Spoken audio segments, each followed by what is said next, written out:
नमस्कार, मी कविता धकाते. आपण बघत आहात CTV न्यूज. नजर प्रत्येक बातमीवर. हिंदी आणि मराठी भाषेत बातम्या प्रसारित करणारे जिल्ह्यातील एकमेव channel. Sponsored by Sukhkarta associates. आता पाहूया गेल्या 24 तासातील बातम्या पटापट. राज्याचे मुख्यमंत्री आणि गृहमंत्री असलेले देवेंद्र फडणवीस यांच्या मते चिल्लर असलेला प्रशांत कोरटकर हा दुबईला फरार झाल्याचे सर्वच प्रसार माध्यमांवर प्रसिद्ध झाले आहे. त्यातल्या त्यात या पठ्ठ्याने चंद्रपूर शहरही गाठले आणि एक दिवस मुक्कामही केल्याचे पोलीस तपासात निष्पन्न झाले. त्यामुळे राज्याचे गृह खाते नेमके करते ते काय असा प्रश्न सर्वसामान्यांना पडणे साहजिकच आहे. छत्रपती शिवराय आणि छत्रपती संभाजी महाराज यांच्याबद्दल गरळ ओळखणाऱ्या प्रशांत कोरटकरला पोलीस खाते अभय तर देत नाही ना, अशी शंका सर्वत्र व्यक्त केली जात आहे. ताडोबा अंधारी व्याघ्र प्रकल्पात रामदेगी येथील हनुमान मंदिरात वाघाने प्रदक्षिणा घालताना अनेकांनी आपल्या कॅमेऱ्यात हे दृश्य कैद केले आणि आता ताडोबा अंधारी व्याघ्र प्रकल्पाच्या देवाडा बफर क्षेत्रात येत असलेल्या हनुमान मंदिरात चक्क अस्वलाने घंटा वाजवल्याचे दृश्य कॅमेरामॅन निखिल सोनारकर यांनी आपल्या कॅमेऱ्यात कैद केले. 20 वर्षांपासून पोलिसांच्या हातावर तुरी देणारा अट्टल सराईत गुन्हेगार आणि घरफोड्याला स्थानिक गुन्हे शाखा चंद्रपूरने अखेरीस बेड्या ठोकल्या. 60 वर्षीय सुरेश महादेव कामरे हा यवतमाळ जिल्ह्यातील निवासी असून त्याने चंद्रपूर जिल्ह्यातही अनेक ठिकाणी घरफोड्या केल्या आणि सोन्याचे ऐवज लंपास केले. स्थानिक गुन्हे शाखेचे अधिकारी हे गस्तीवर असताना त्यांनी संशयास्पद रीतीने हालचाल करणाऱ्या कामरे यांची चौकशी केली. चौकशीत त्याच्याकडून 19,10,000 रुपयाचे सोन्याचे आभूषण आणि नगदी जप्त केले. चंद्रपूरचे RTO किरण मोरे हे सुरुवातीपासूनच वादाच्या भोवऱ्यात अडकले होते. आमदार किशोर जोरगेवार यांनी विधानसभेत त्यांच्या कारभाराच्या चौकशीची मागणी केली. त्यानंतर त्यांच्या बदलीचे आदेश लवकरच निघणार असल्याचे कळते. त्यासोबतच RTO किरण मोरे आणि मेश्राम यांच्यावर न्यायालयीन कारवाईची कुऱ्हाडही कोसळण्याच्या स्थितीत असल्याचे समजते.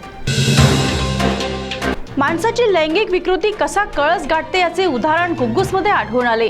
एका मानसिक विकृत 39 वर्षीय सागर आरापेल्ली याने बस स्टॉपवर बसची वाट बघत असणाऱ्या मुलींच्या समोर आपली बलेनो कार लावली आणि कारमध्येच हस्तमैथुन केले. त्यानंतर तो त्या मुलीकडे बघून अश्लील हातवारे करू लागला. याची सूचना पोलिसांना मिळताच त्यांनी आरापेल्ली याला अटक केली आणि पोलीस कोठडीत डांबले. काँग्रेस पक्षातून भारतीय जनता पार्टीत प्रवेश करणाऱ्या प्रकाश देवतळे यांनी आपल्या कार्यकर्त्यांसमवेत तेलंगणा प्रांतातील करीमनगर येथील एका हॉटेलमध्ये धिंगाणा घातला आणि मारपीटही केली. चंद्रपूर जिल्हा मध्यवर्ती सहकारी बँकेच्या निर्देशक पदावरून हा वाद निकोपास गेला असल्याचे कळते. प्रकाश देवतळे यांनी येथील हॉटेलमध्ये जाऊन तोडफोड केली आणि काही लोकांचे अपहरण केले. तेलंगणा पोलिसांनी त्यांना अटक केली आणि जामिनावर सोडले. बुलढाणा जिल्ह्यातील मलकापूर येथे ऑटोमध्ये ऑक्सिजन सिलेंडर नेत असताना सिलेंडरचा भीषण स्फोट झाला आणि या स्फोटात एकाचा मृत्यू तर 2 जण गंभीर जखमी झाले. शहरातील मध्यवर्ती भागात ही घटना घडल्याने शहरात भीतीयुक्त वातावरण होते. ऑक्सिजन सिलेंडरचा स्फोट नेमका कशामुळे झाला हे कारण अद्याप कळू शकले नाही. गोंदिया जिल्ह्यातील गोठणगाव वनपरिक्षेत्रात आज सकाळी पहाटे काही महिला मोहफूल वेचण्याकरिता गेल्या होत्या. अचानक दबा धरून असलेल्या वाघाने या महिलांवर हल्ला केला. इतर महिला कशातरी आपला जीव वाचवून पळाल्या, परंतु एक महिला वाघाच्या तावडीत सापडली.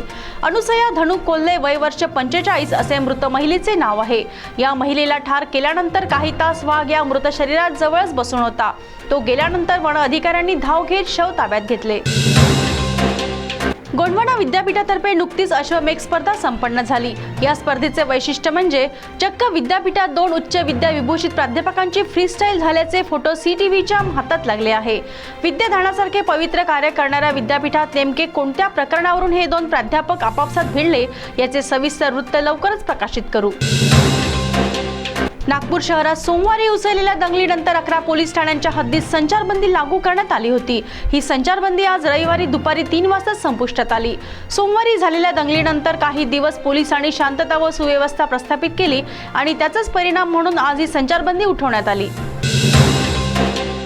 तर या होत्या आजच्या पटापट बातम्या. लवकरच भेटूया पुन्हा काही नव्या बातम्यांसह. तोपर्यंत अशाच बातम्यांची अपडेट पाहण्यासाठी बघत राहा CTV न्यूज. नजर प्रत्येक बातमीवर. नमस्कार.